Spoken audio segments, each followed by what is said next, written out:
Welcome to the fourth module in a five-part series on the Individualized Education Program process. The previous modules discuss recent changes in California law resulting from Assembly Bill 114 that affected some elements of the process and activities required to occur before the IEP is developed, and the process of IEP development once the IEP team is prepared to meet.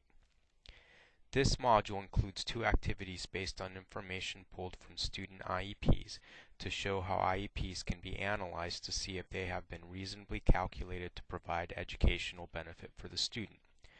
We should note that the activities contained in this module are for presentation and educational purposes only. This module should not be construed as representing actual monitoring reviews and related training conducted by the California Department of Education staff.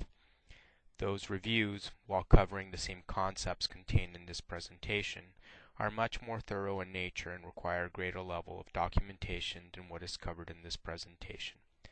The intent of this module is to demonstrate in simple terms how an individualized education plan can be analyzed to determine if it was reasonably calculated to derive educational benefit for the student. The next and final module, module number 5, will address some additional considerations for IEP development. All of the modules are archived on the AB 114 webpage at www.cde.ca.gov.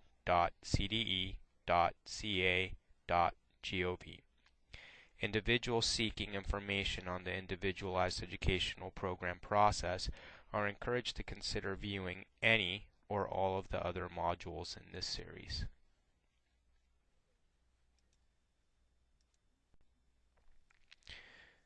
Purpose for module number 4. Participants will undertake two activities in this module.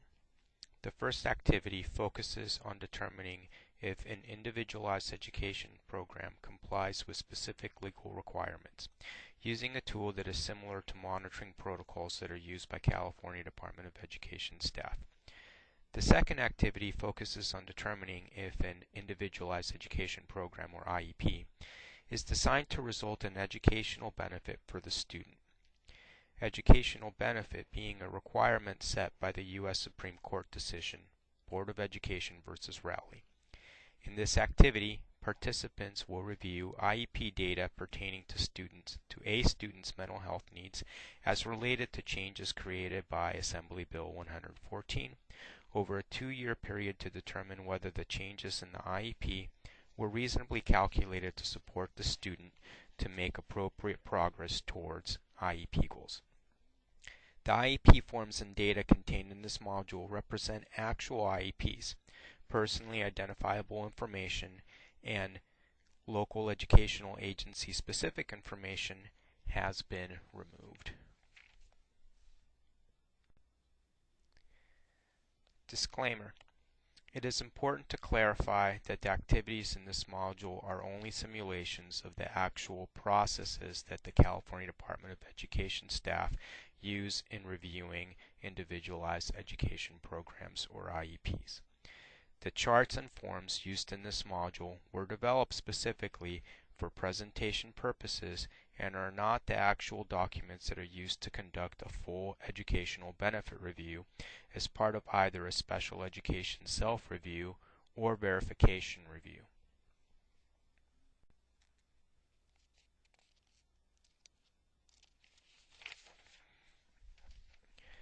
Monitoring is what is done by California Department of Education staff to ensure that the state of California fulfills its responsibilities for general supervision of educational programs for children with disabilities.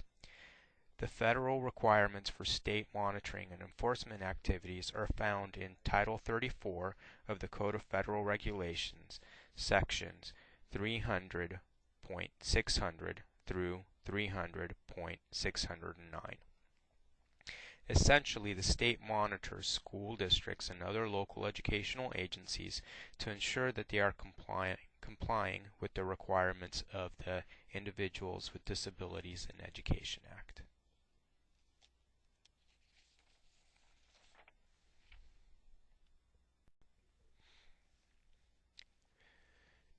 A tool that's used for analyzing an individualized educational program. This chart is based on a document that is used by California Department of Education staff to conduct monitoring.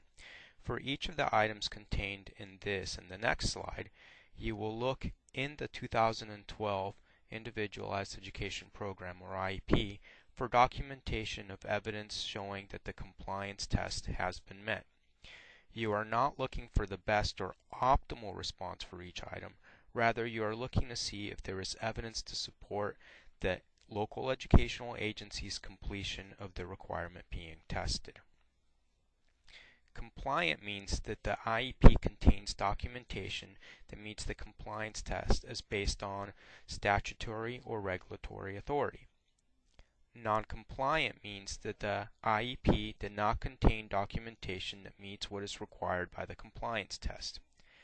Non-applicable means that the test item as a whole does not pertain to the particular IEP being tested. The item does not apply when the legal requirement does not pertain to the student. For example, an item based on a citation covering a requirement for preschool students would not be applicable to the IEP of a school-age student. For example, let's look more closely at item 3-2-2. This is the second item on the slide in front of you. This requirement of measurable annual goals pertains to all IEPs. Therefore, non-applicable is not an accurate response. What you look for is confirmation that the IEP includes annual goals that are related to the student's assessed needs resulting from the student's disability, and that the goals allow the student to be involved and progress in the general education curriculum. These goals must meet each of the student's educational needs that result from the disability and be written in a way that allows progress on them to be measured. If such goals are present in the IEP, then this item is compliant. If such goals are not included in the IEP, then the IEP is non-compliant for this item.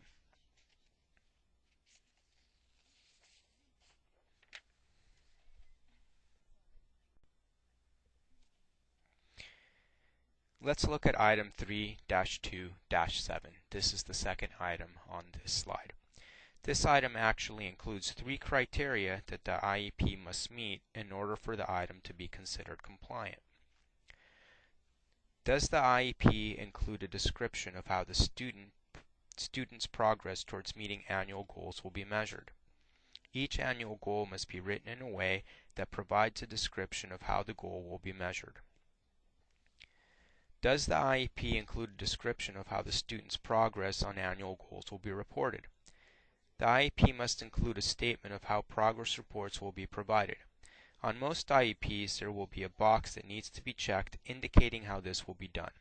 Often it will state that progress reports will occur through the use of quarterly progress reports concurrent with report cards, but the IEP may call for greater or less frequency than that. Does the IEP include a statement of how the student's parents will be regularly informed of their child's progress? The IEP must include a statement or a checkbox showing when parents will be informed, which must be at least as often as are the parents of non-disabled students. If each of these 3 components are met, then this item is compliant. If any one of the 3 components is not documented in the IEP, then this item is non-compliant.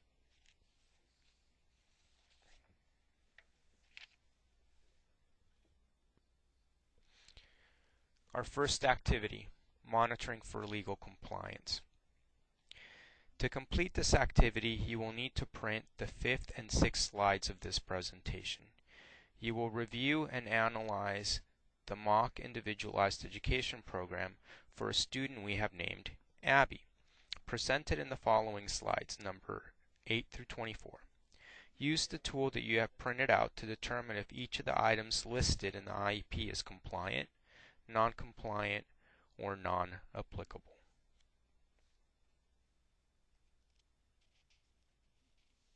You may wish to pause the presentation at this time in order to be able to print the slides number 5 and slides number 6.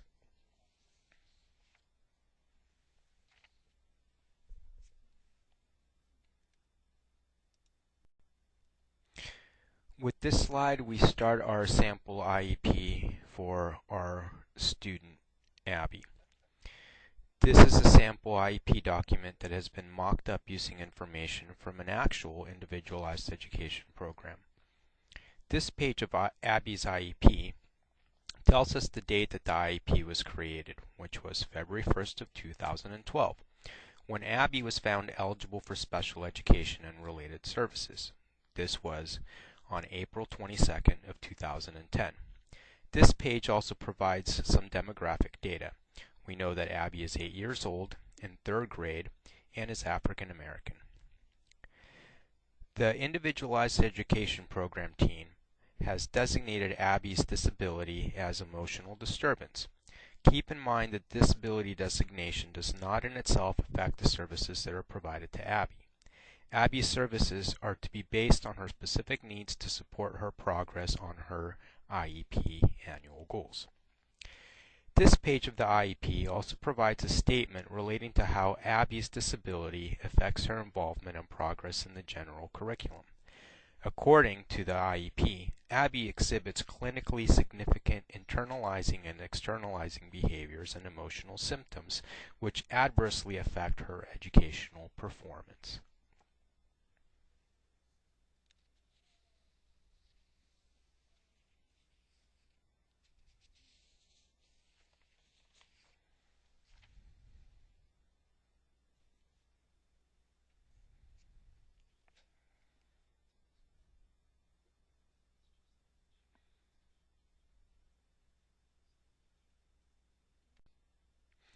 Please feel free to pause this presentation at any time in order to more fully analyze each individual page of her mock IEP for the purposes of completing the sample monitoring tool that you've been provided with. This page provides Abby's present levels of performance. This includes information on her strengths and interests, parent concerns with educational progress, information on hearing and vision screening, academic and functional skills, communication development, gross fine motor development, and social emotional behavior.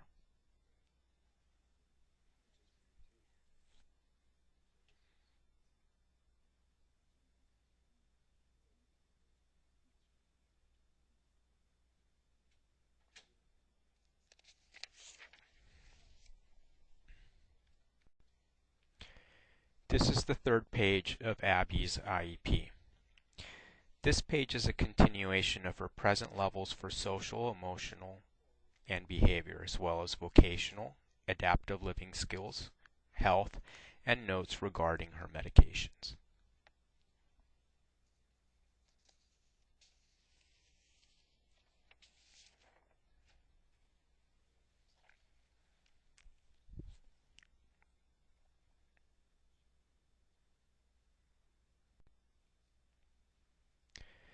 This is the 4th page of Abby's IEP, and this page provides information on the statewide tests Abby will take. The Grade 11 California Standards Test for English Language Arts, Math, and Writing. It also describes any accommodations that will need to be provided for Abby, in this case small group setting, frequent breaks, breaks within a test, on-task redirection, and word problems and writing prompts read out loud. We should note that the California statewide testing system is in transition to the Common Core state standards-based testing regime. This will result in changes in the specific statewide exams students will take, including those listed in this section of Abby's IEP. This change is slated to be fully implemented in the 2014-2015 school year. For more information regarding the Common Core state standards, please visit the CDE website at cde.ca.gov.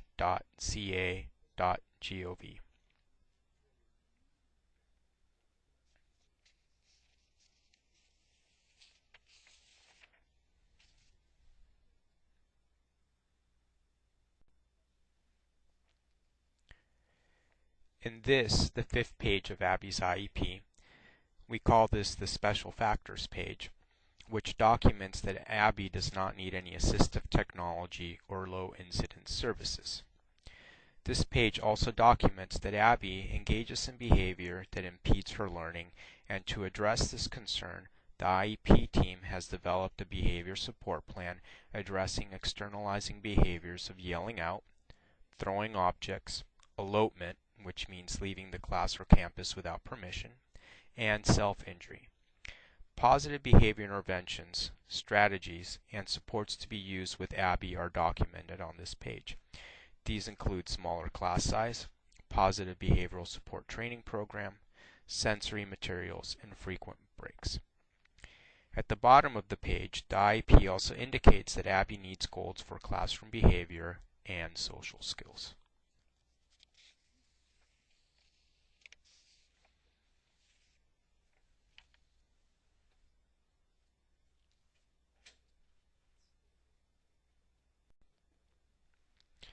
This, the 6th page of Abby's IEP, provides notes that were taken during the IEP meeting. Here there is also a summary of Abby's present levels of performance and a discussion of her previous goals and new annual goals.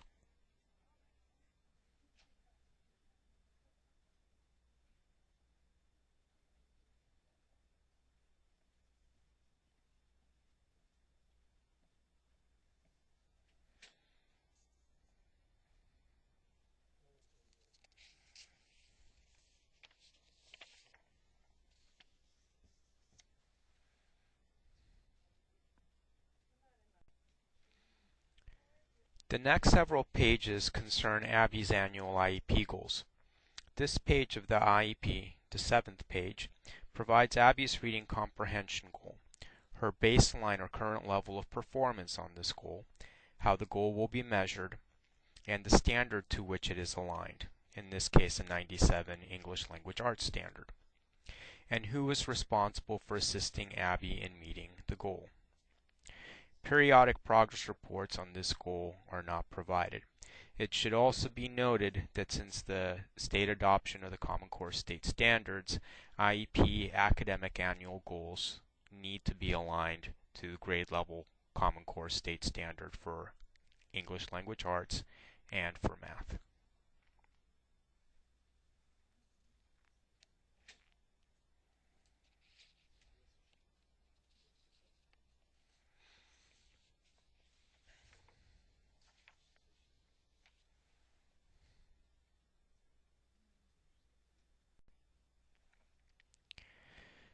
This page of the IEP provides Abby's annual goal for math in number sense, her baseline for this goal, how the goal will be measured, the grade level standard to which that goal is aligned, and who is responsible for helping Abby to meet the goal.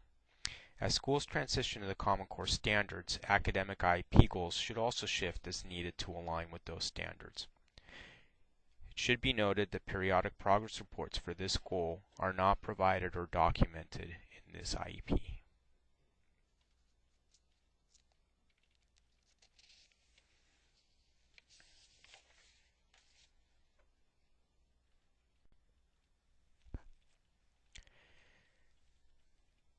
This page of the IEP provides Abby's anger management goal, her baseline with this goal, how the goal will be measured, and who is responsible for helping Abby meet the goal. This goal is a functional goal, not an academic goal, and as such, it is not aligned to a specific academic standard. This page provides progress reports dated October 17, 2011, January 29, 2012, and January 31, 2012. Since this IEP is dated from February 1, 2012, these reports reflect the anger management goal as written in the previous year's IEP. It should be noted that the anger management goal from the 2011 IEP was not met.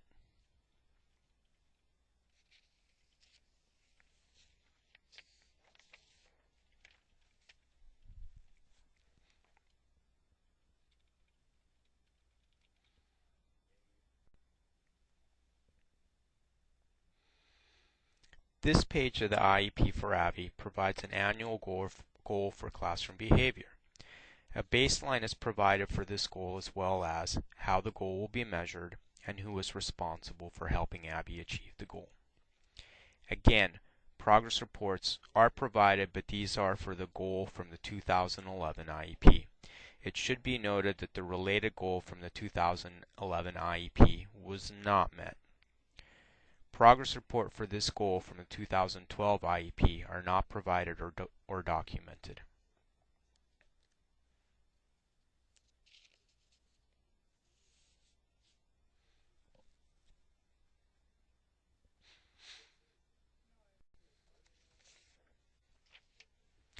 This, the 11th page of Abby's IEP, provides an annual goal for behavior in classroom, asking for help.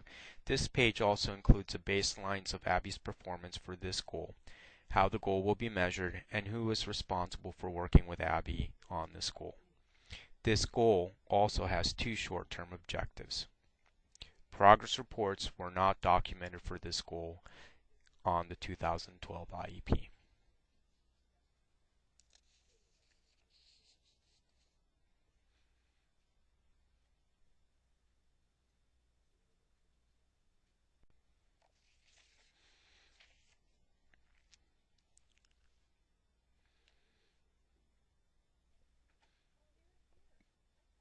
This 12th page of Abby's IEP provides the annual goal for social behavior, accepting disappointment.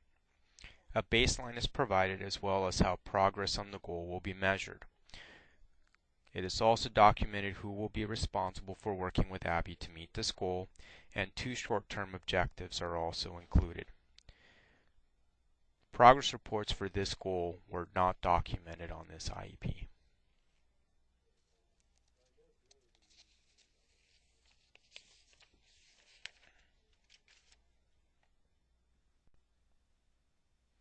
This is the 13th page of Abby's IEP.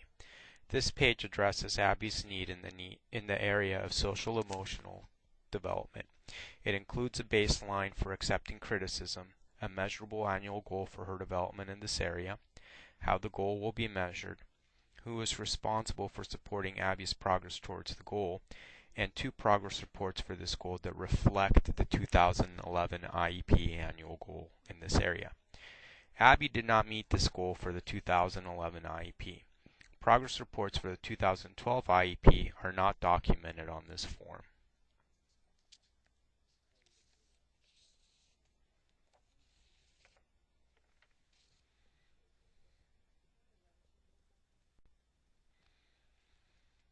This next page of Abby's IEP provides for Abby's need for a sensory diet and for consultation for school staff to support success in the school. The page includes a measurable annual goal, staff responsible for the annual goal, and progress reports aligned to the 2011 IEP. There is no documentation in regards to whether or not the 2011 annual goal related to consultation was met. Progress reports for the 2012 annual goal were not documented on this form.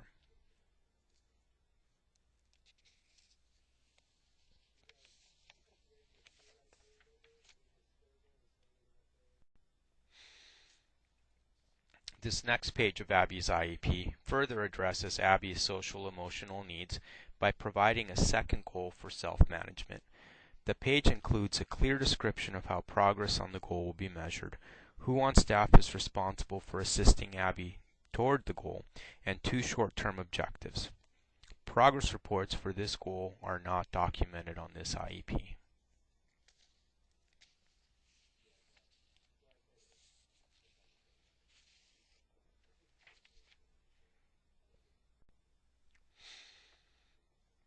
This is the 16th page of Abby's IEP.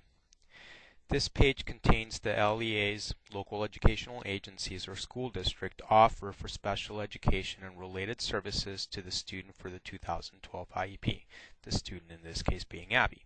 These related services include specialized academic instruction for 305 minutes daily in a separate classroom at a public integrated facility. The information includes a start date but does not provide an end date. Abby also has individual counseling with a start date of 2011. It should be noted that this is a 2012 IEP, and that this related service was to be provided by a non-public agency for 42 minutes twice a month in a separate classroom in a public integrated facility. Once again, an ending date is not documented. A second related service of individual counseling is provided with a note of collateral services. Duration, frequency, and location are not documented for this related service. This page also designates the staff are to provide supplementary aids, services, or other supports to Abby. These are documented as being contained in Abby's behavior support plan. This page also designates that Abby is to receive transportation and extended school year services.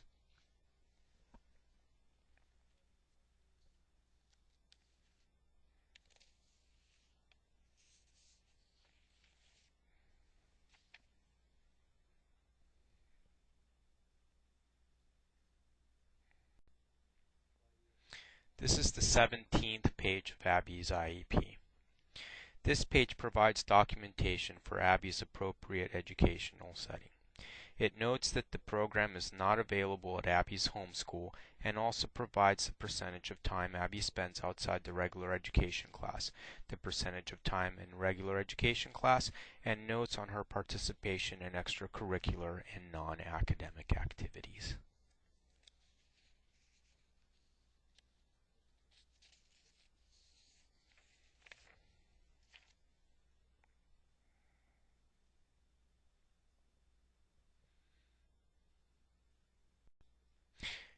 Now that we have finished reviewing Abby's 2012 Individualized Education Program, or IEP, we will complete activity number 1. Now you will have time to analyze and evaluate Abby's IEP for compliance using our sample monitoring tool. With your printed copy of slides 4 and 5, the simplified monitoring tool developed for this activity, judge whether the IEP is compliant, non-compliant, or non-applicable for each item. Once you have completed your analysis, proceed to the next slide and compare your findings to those made by California Department of Education time. It should be noted that at this time you can pause this presentation and go back to previous slides in order to analyze the specific sections of Abby's IEP to make a determination of compliance for the individual item numbers that are listed in the monitoring tool as found on slides 4 and 5 of this presentation.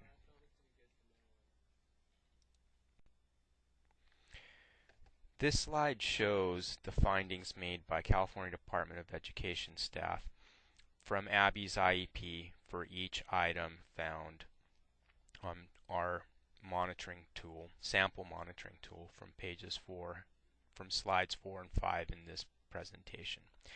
The justification column provides the basis for each compliance finding. Specifically, item 3-2-1.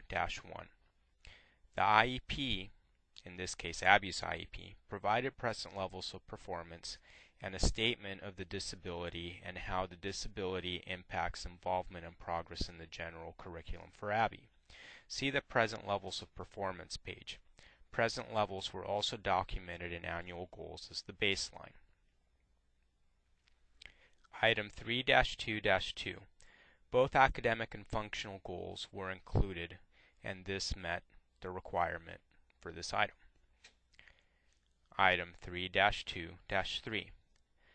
The IEP for Abby showed a relationship between present levels of performance, goals, and related services to be provided. Academic services are provided to support academic goals. The counseling services provided to support social, emotional, and behavioral goals. And this is also addressed through behavior support plan goals. Thus, this item is compliant. Item 3-2-4. The IEP for Abby documents related services to be provided to Abby. Item 3-2-7. Abby's IEP describes how progress will be measured on annual goals and that it will be reported through report cards. Item 3-2-9. The IEP indicated the projected date for initiating services and modifications. Item 3-2-10. The IEP documents frequency, duration, and location for services provided to Abby.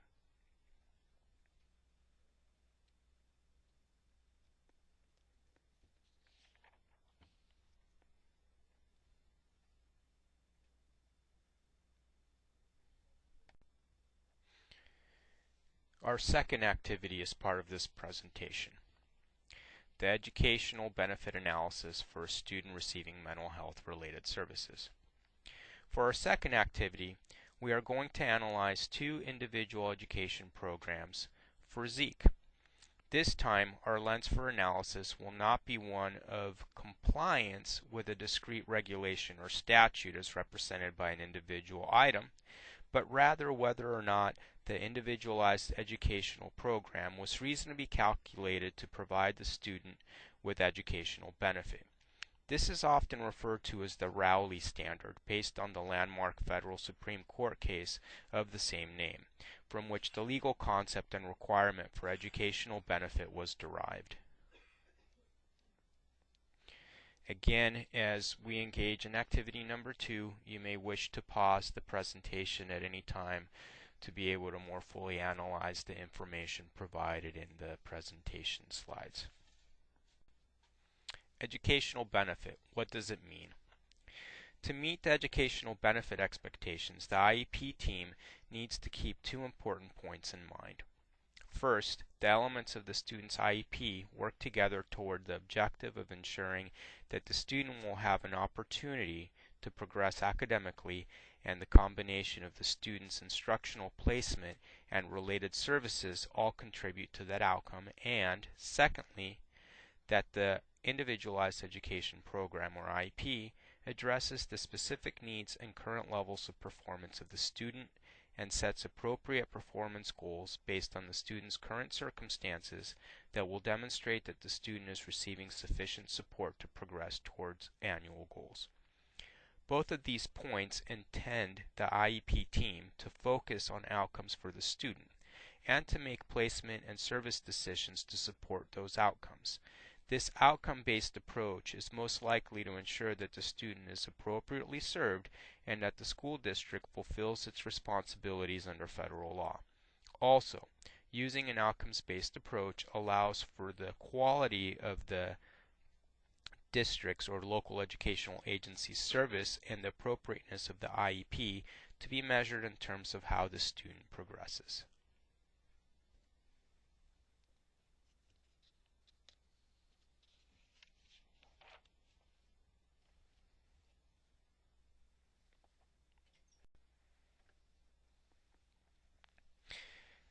In analyzing an IEP using educational benefit questions, these questions should be considered when developing or revising a student's individualized educational program.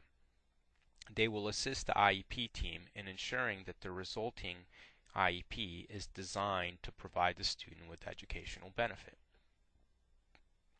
Note that these questions correspond with key elements of the educational benefit process, including the importance of assessment information, including whether or not the assessment evaluate the student in all areas of suspected need, and identifying present levels of performance in determining appropriate educational placement and related services. Secondly, the importance of establishing specific performance goals for the student to identify areas in which progress is needed and to determine whether intended progress is being achieved. And thirdly, the focus on support for meeting specific goals when identifying the educational placement and services for the student. Please keep in mind that for the purposes of this activity, we will not be analyzing the IEP from the point of view of whether or not the student was assessed to identify every one of their needs. This activity will only focus on the student's identified mental health needs.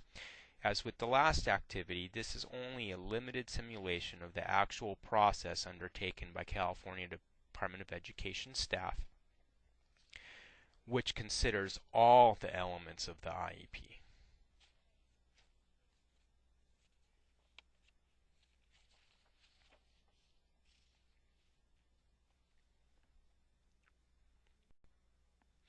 This slide continues our discussion of analysis of an individualized educational program using educational benefit questions. If the local educational agency, in some cases a district, is able to accurately answer yes to each one of the first 6 questions, the answer to the last question will be yes. The situation is more complex when a student fails to make progress. In such cases, it is the subsequent actions of the IEP team that determine whether the local educational agency is fulfilling its responsibilities. If, for example, a student fails to make progress and the IEP team makes changes to services in areas where the student demonstrates the need for more support, that action is consistent with the concept of educational benefit.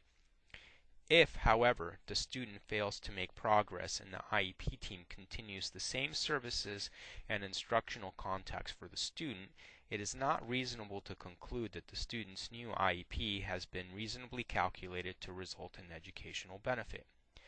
In instances in which the student has not made anticipated academic progress since the last IEP, the IEP team is expected to identify the area or areas in which the student has not made expected progress, determine whether the student's progress goals are appropriate, review the types of services the student has received, and make appropriate revisions to the student's goals, services, and/or educational placement to address the lack of progress and provide the student with an IEP that is likely to support the student's academic progress based on the information that is now currently available to the IEP team.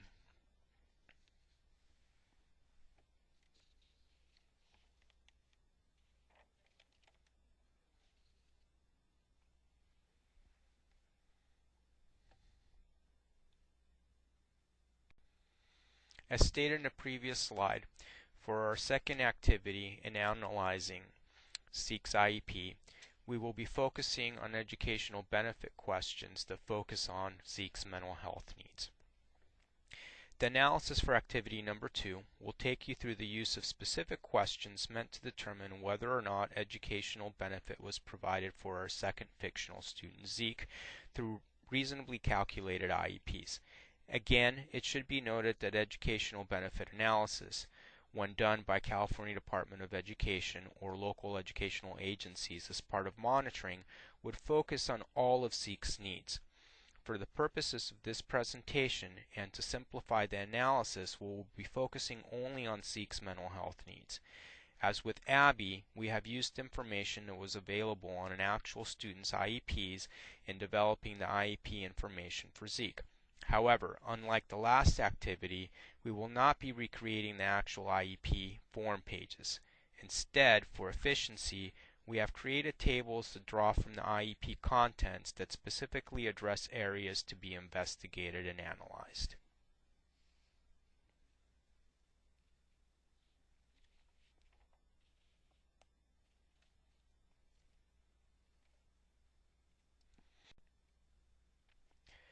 The table on this slide shows that an analysis of an IEP, an Individualized Education Program, must demonstrate that a linear relationship exists among each of the 5 key components of the Individualized Education Program development.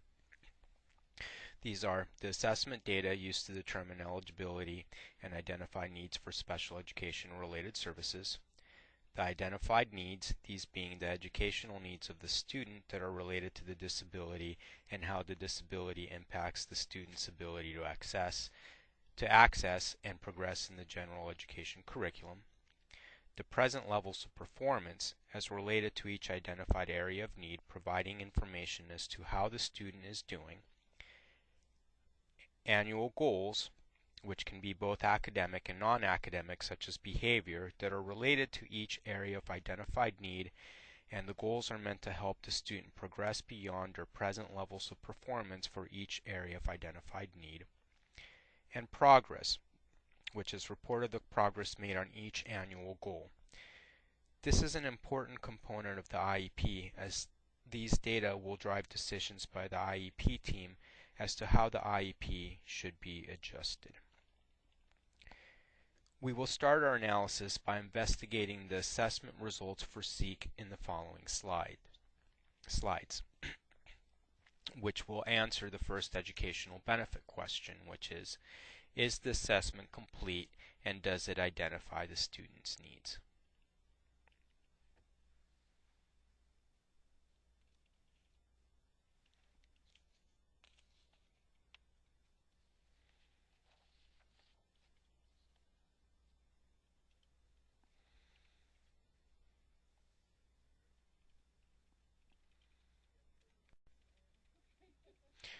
You may wish to pause at any point any of the slides in this presentation to be able to go back to a previous slide to more fully analyze the information provided in each slide. Psychoeducational Assessment Report for the Triennial Individualized Education Program of May 3rd of 2010. This chart synthesizes the pertinent information that Zeke's IEP team considered from the Triennial Psychoeducational Assessment Report. The report encompassed 3 individual evaluations, all using peer-reviewed and technically sound instruments that were administered by the school psychologist. In addition to the 3 evaluation instruments, the psychologist conducted a review of Zeke's records and observed Zeke at school. Based on the evaluation instruments, the review of records and observations, the school psychologist identified areas of need associated with Zeke's disability, which was and is attention deficit hyperactivity disorder. These needs being poor emotional adjustment, which includes behaviors of projecting blame on others and becoming angry quickly. Poor impulse control, which includes the behavior of interrupting others.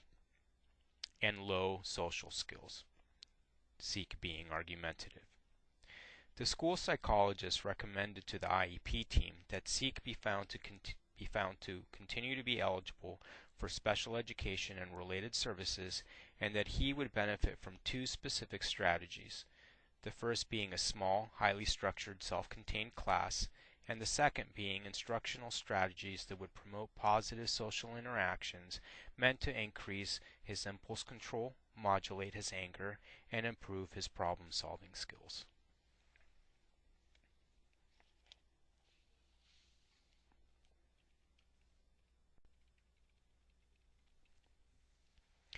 This table synthesizes the information that Zeke's IEP team needed to process from the County Mental Health Report of Assessment or Evaluation results. The report included language stating that clinicians with the County Mental Health Agency conducted evaluations of Zeke while he was being provided with services by County Mental Health. The report encompassed 3 different types of evaluations: face-to-face interviews, historical reviews of mental health data, and conversations between county mental health staff and school staff. The county mental health evaluations, as included in the report, identified that Zeke has needs concerning behavior and emotional control that are related to his disability of attention deficit hyperactivity disorder and interfere with his ability to learn. These needs are lack of sustained attention, becoming easily distracted, avoiding work. In this report, county mental health staff recommend that Zeke work on 2 goals: to increase his appropriate behavior in class by setting appropriate limits and boundaries with peers, and improve socially appropriate behavior in class, and develop and implement effective coping skills and self-control strategies, allowing Zeke to carry out expected responsibilities and participate constructively in school. It should be noted that this evaluation or evaluations were carried out by County Mental Health Agency personnel, while Zeke was receiving services under the previous system based on Chapter 26.5 of the Government Code.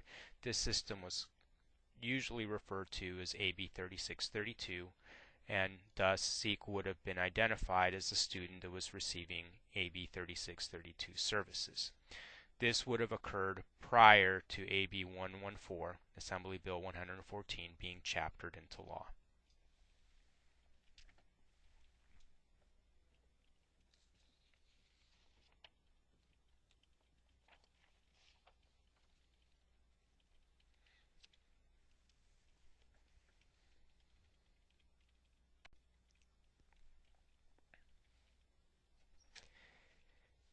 Considering the information you have just been shown concerning assessment activities for Sikh, what would your answer be to the first educational benefit question? Is the assessment complete, and does it identify the student's mental health needs? At this time, you may wish to pause and review the previous slides providing details concerning the assessments carried out for Zeke prior to answering this question.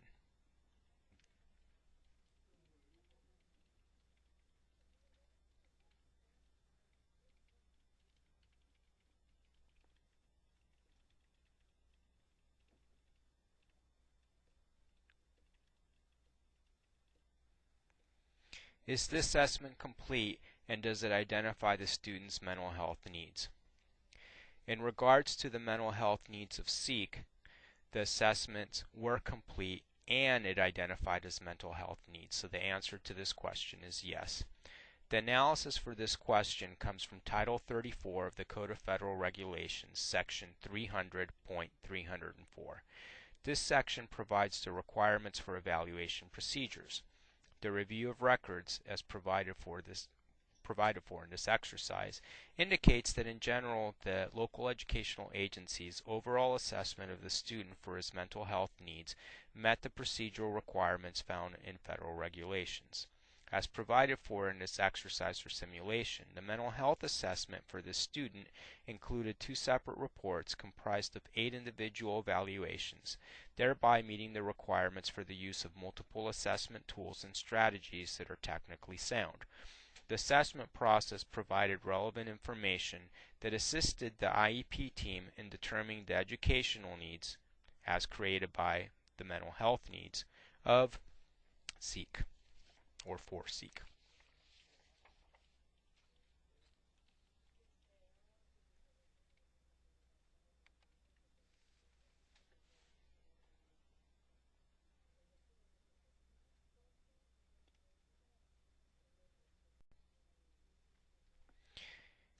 Next, we considered Sikh's identified needs and present levels of performance. This table pulls together information that Sikh's IEP team needed to analyze for his present levels of performance for the 2011 and 2012 IEPs in order to determine if they included all of Zeke's identified mental health needs that are associated with his disability. The identified needs from the assessment reports were poor emotional adjustment, poor impulse control, and low social skills. The 2011 present levels of performance included the identified needs of poor emotional adjustment, as exemplified by the note of tone down, poor impulse control, as shown by the note does things without thinking, distracted and work avoidant, reminded and prompted, and low social skills, as shown by the note regarding to learning to wait his turn. The 2012 present levels of performance included the identified needs of low social skills, as shown by the note of he is either working quickly and at a loud volume or nearly asleep. The need for poor emotional adjustment, as shown by the note on strong moods affecting energy levels. And the need for poor impulse control, as shown by the note working quickly at a loud volume.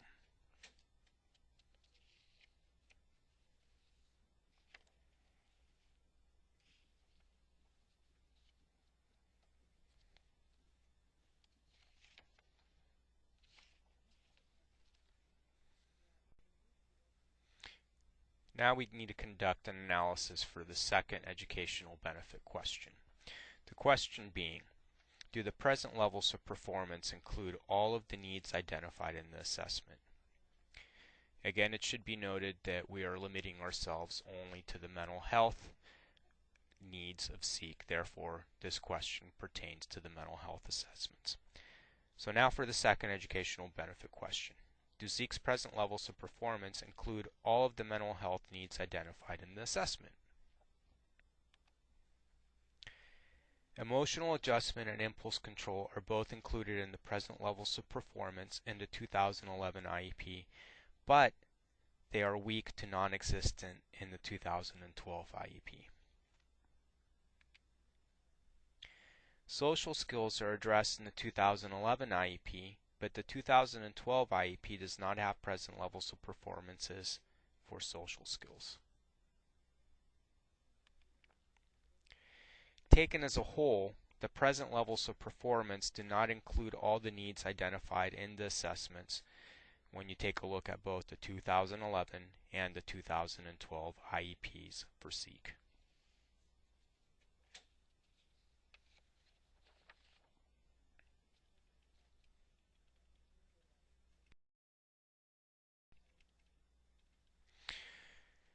Our next point of analysis is to address the third educational benefit question. Are all of the students' mental health needs addressed by appropriate goals and objectives? This table synthesizes the required information from the assessment reports and from the 2011 IEP to determine if all the mental health needs as related to Zeke's disability are addressed by goals and objectives. The next slide will be a similar table but for the 2012 IEP. Again, you can choose to pause this presentation to be able to read the information and fully digest the information as shown on this slide and the next slide.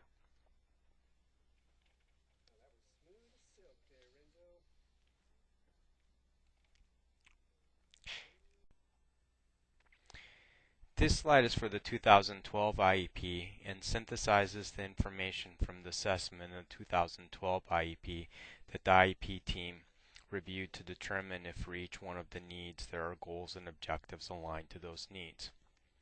The next slide will provide CDE's analysis for the 2011 and 2012 IEPs for this question. Again, if you feel it necessary, please feel free to pause the presentation to be able to go back to previous slides to review the information in order to answer the analysis question.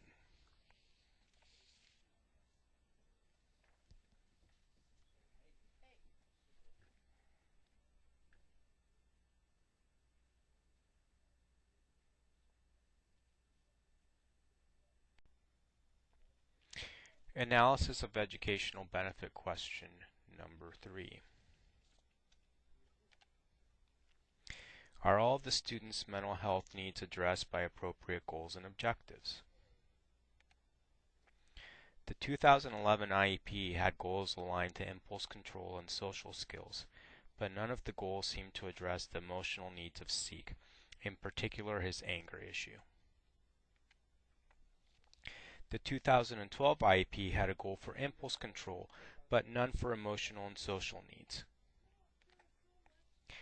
Taken as a whole, the 2011 and 2012 IEP goals for Zeke do not address his identified mental health needs.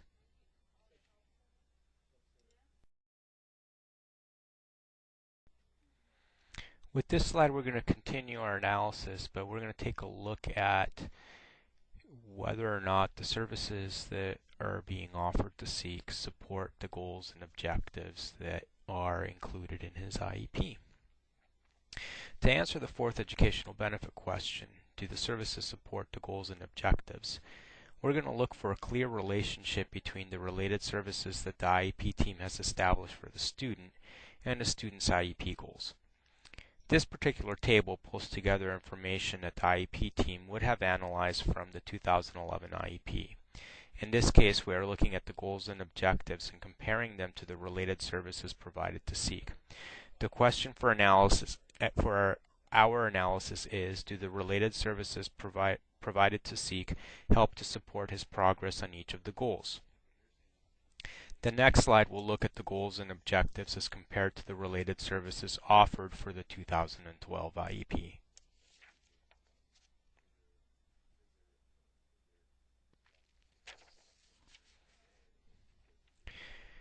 This table shows information that the IEP team would have analyzed from the 2012 IEP. Just like the previous charter table, we are looking at the goals and objectives and comparing them to the related services provided to Zeke. The question for analysis is, do the related services provided to Zeke help to support his progress on each of the goals? The next slide provides CDE's answer to the question and the analysis used to justify that answer. If you feel that it's necessary, you may choose to pause the presentation at this point to review the information provided on slides 41 and 42 as it relates to services and whether or not those services support the goals and objectives in the 2011 and 2012 IEPs for Zeke.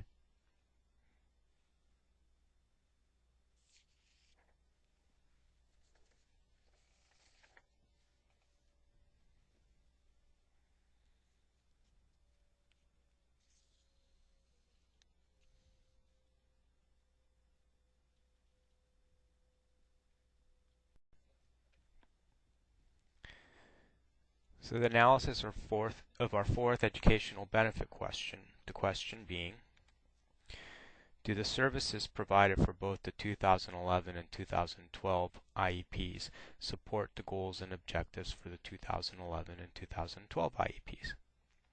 The answer to this question is yes. The counseling services, resource specialist program, extended school year, and support to the general education staff in the 2011 IEP only provide support for Zeke's behavioral goals for both the 2011 and 2012 IEPs.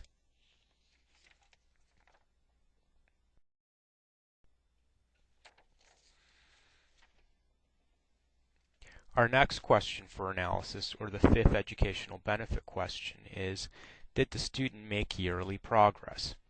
In order to determine whether or not Zeke made yearly progress, based on his 2011 IEP, his team must analyze the progress reported on the IEP as compared to the goals contained in the 2011 IEP. This chart includes both of these sets of information as much as they were available for the 2011 IEP. We'll give you a few moments to be able to look at this information.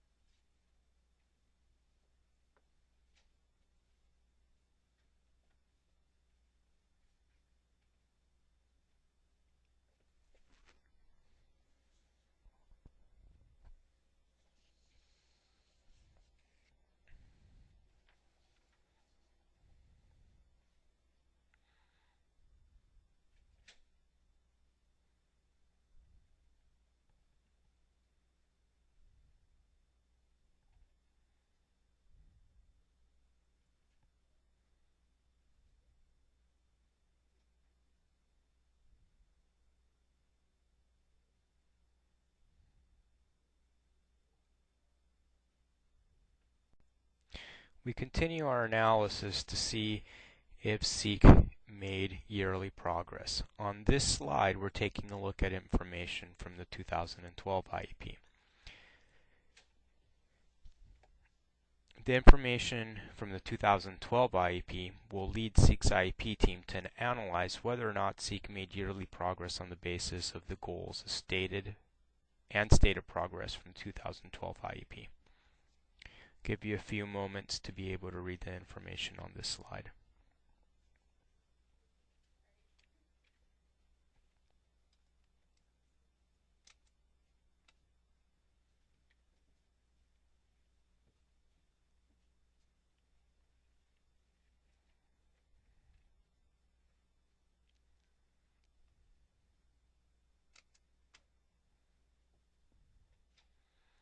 The next slide will provide CDE's answer and analysis to the question of whether or not Zeke made yearly progress on his IEP goals.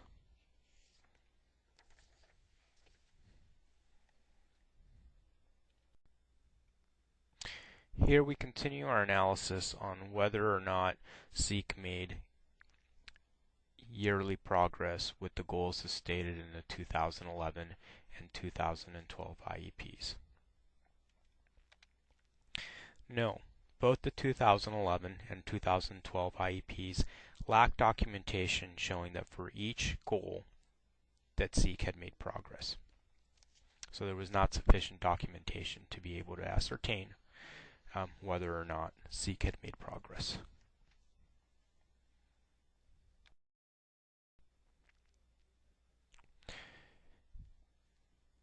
The sixth educational benefit question asks whether the goals and services in the student's IEP were changed appropriately to reflect the student's progress or lack of progress from the prior year. If Zeke's progress in the prior year was less than expected, the IEP team must consider whether Zeke's IEP-based services need to be increased or changed so that his pace of progress on his IEP goals can be improved. The IEP team may also need to adjust Zeke's goals so that they reflect Zeke's expected progress in the coming year. If Zeke did not progress at a pace anticipated by the IEP team, his goals for the coming year will need to be changed to reflect his increased performance levels so he can continue to advance. Also, given his successful progress in over the past year, Zeke's prior level of services may be appropriate, but they may also need to be adjusted to support his progress on his new, more challenging goals.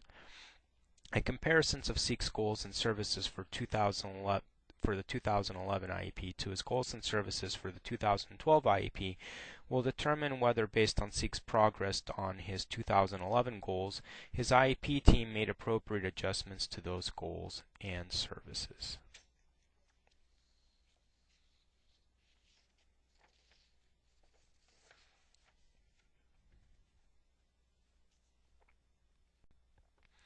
Zeke's IEP goals.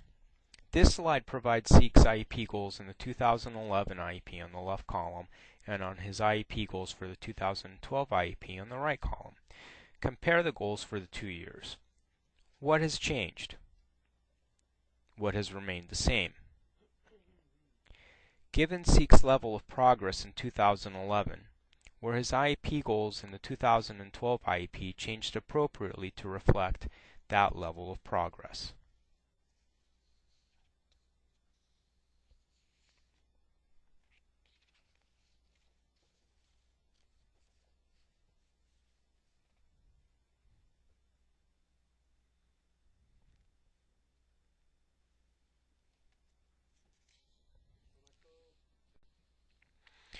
Zeke's IEP-based services. This slide provides the services that were called for in Zeke's IEPs for 2011 and 2012. Compare the services Zeke received in the 2 years and note how the services were changed in 2012. Does the change in Zeke's services in 2012 appropriately respond to Zeke's level of progress in the 2011 IEP?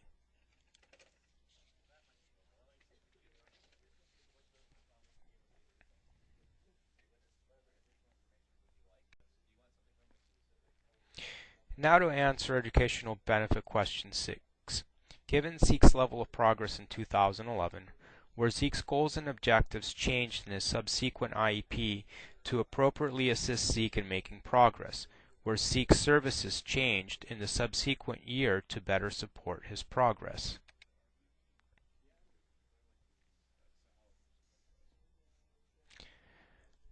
Our analysis to this question is no. Both the 2011 and 2012 IEPs lacked documentation showing that for each goal, Zeke had made the expected level of progress. If Zeke didn't make anticipated progress, the IEP team would be expected to make some adjustment to Zeke's services and perhaps his goals to better support his progress. Because Zeke did not appear to progress as expected, and because Zeke's IEP goals and services were not changed to address that lack of progress, we find that Zeke's IEPs do not meet this element of educational benefit.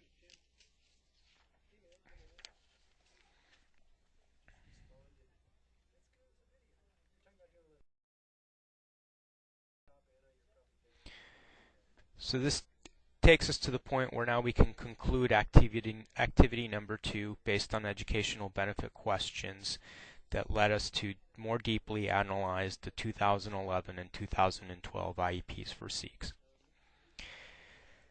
Now we are ready to complete activity number 2 and determine if the 2011 and 2012 IEPs provided Zeke with educational benefit. Remember that this analysis was not made in hindsight, but instead was done on the basis of information to Zeke's IEP team in 2011 and 2012. We analyzed the information from the IEPs by answering if the assessment for Zeke was complete and did the assessment identify educational needs related to Zeke's disability.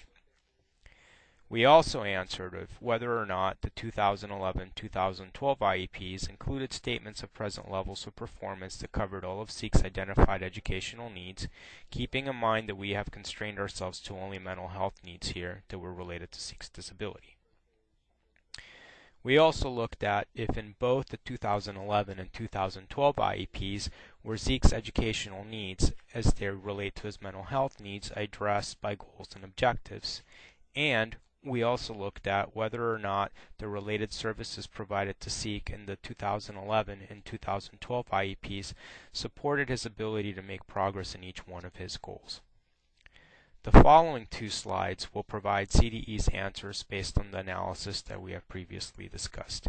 At this point, if you feel it is necessary, you may choose to pause this presentation to review the information provided in the preceding slides prior to viewing CDE's answers to this simulation.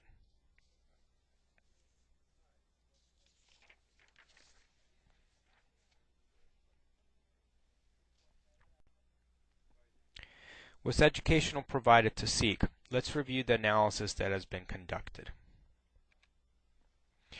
Was Zeke fully assessed identifying his educational needs as they related to his mental health needs?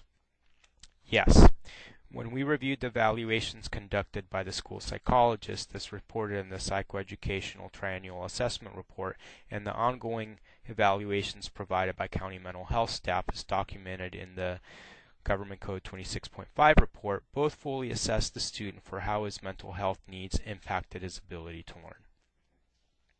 Does the present level of academic achievement performance include all the areas of need as identified in the assessment? No. Our analysis of the 2011 and 2012 IEPs showed that taken as a whole, the present levels of performance that were documented did not include all of the needs as identified through the assessments. Our next question. Were all of Zeke's mental health educational needs addressed by appropriate goals and objectives? No. The analysis showed that the 2011 IEP was weak in its alignment between goals to Zeke's educational needs as related to his emotional needs of anger, and the 2012 IEP did not contain goals addressing his emotional and social needs. This takes us to our next question. Did the related services support the goals and objectives for Zeke? Yes. The related services provided did provide support for Zeke's behavioral goals in both the 2011 and 2012 IEPs. Finally, our last question. Did Zeke make yearly progress? No. The IEPs did not document for every goal whether or not Zeke made progress. Specifically, the analysis showed that the 2012 IEP in particular did not contain enough documentation to support a claim that Zeke had made progress on each of his goals.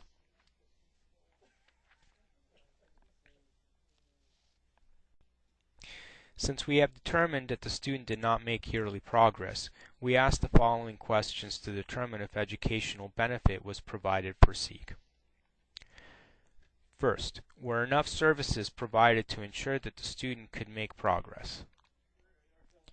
Yes, the services provided do appear to support the student's annual goals and objectives on both the IEPs. Our next question, were the IEPs reasonably calculated to result in educational benefit? No. The 2011 IEP did not contain goals for all areas identified as needs in the assessment, nor were annual goals written for all identified areas of need. Both of these issues plagued the 2012 IEP as well, and progress reports were not documented in all annual goals on either IEP. Our third question, were goals and objectives changed in subsequent IEPs to help the student make progress? As a whole, we determined this answer to be no. While the goals use different language from one year to the next, the substance of the goals remains the same. They are not adjusted to account for lack of documented growth from the previous year's IEP. Our fourth question, were services changed from one IEP to the other? Yes, the duration for the services was increased from the 2011 to 2012 IEP.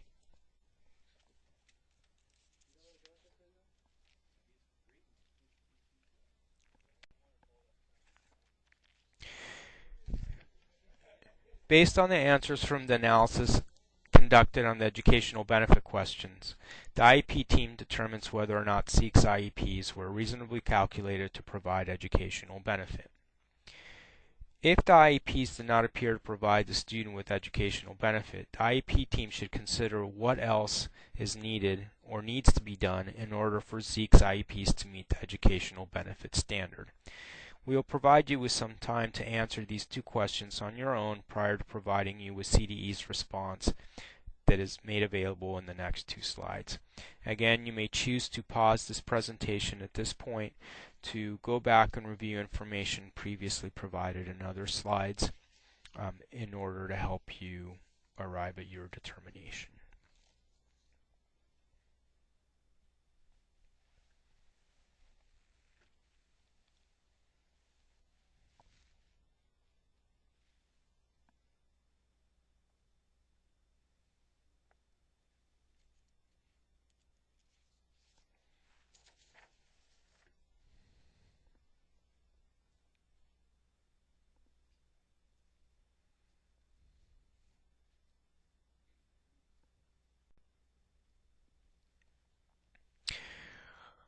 Our analysis showed that the present levels of performance were not included for all areas of need. Goals and objectives did not address all of Zeke's educational needs created by his mental health needs, and documentation was not provided to show that he made yearly progress in all of his annual goals. As such, the analysis, when taken as a whole, does not show that the 2011 or that the 2012 IEP were reasonably calculated to provide educational benefit. Faced with this situation, the IEP team should ask the questions of what needed to be done differently in order for the IEPs to be reasonably calculated to provide Zeke with educational benefit. The next slide will provide the CDE's response to this question.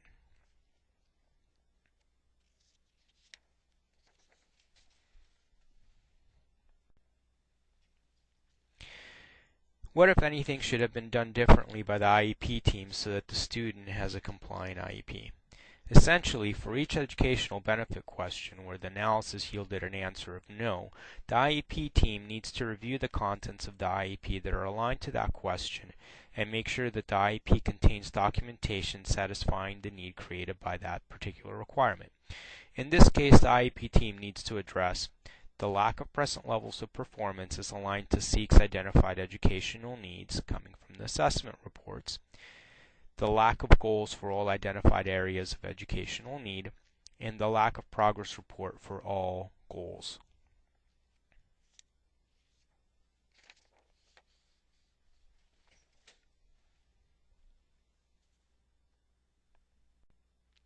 So what does this mean for the IEP teams? Writing technically compliant IEPs helps to ensure that each student is receiving the educational opportunities and support services to which they are entitled to under the Individuals with Disabilities in Education Act. Also, if IEP teams are diligent in following the sequence for developing goals and services for students with disabilities, as listed here and described in this module, they greatly increase the likelihood that the IEP will be designed to provide the student with educational benefit as required by law.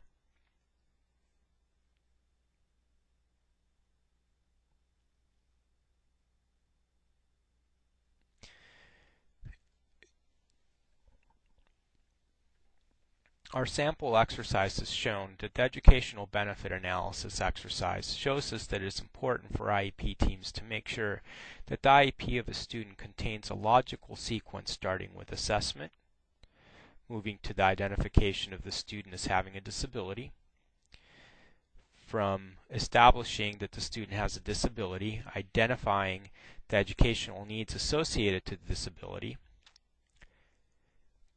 then moving to documenting the student's present levels of performance on the areas identified as being educational needs that are related to the disability. From there, moving to providing and writing measurable annual goals for each identified area of educational need that is related to the disability. And, if needed, provide related services to support the student's ability to achieve or attain on each of the annual goals. From there, the IEP process provides a process for reporting the student's progress or lack of progress on each of the annual goals. Lastly, the annual IEP review is used as a continuous quality assurance process that serves to review and revise the IEP on components 1 through 7 as provided on this slide.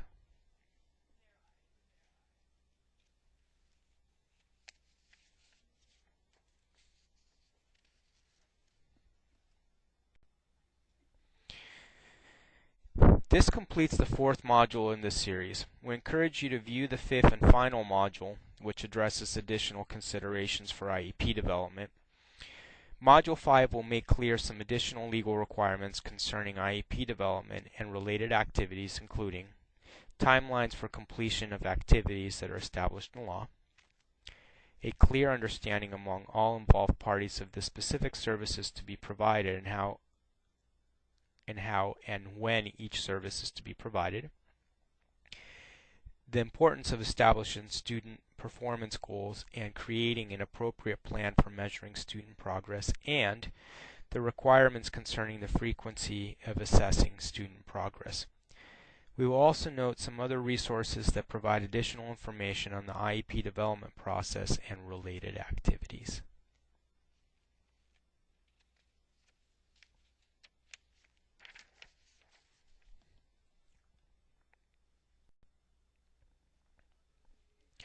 For more information on a variety of issues related to the passage of Assembly Bill 114, please visit the AB 114 webpage on the California Department of Education website. For the AB 114 webpage, go to www.cde.ca.gov/sp/se. For other information about California Public Schools, visit the CDE homepage at cde.ca.gov. If you have any questions regarding AB 114 and the changes that were brought about by its passage, please send us an email at ab114twg@cde.ca.gov.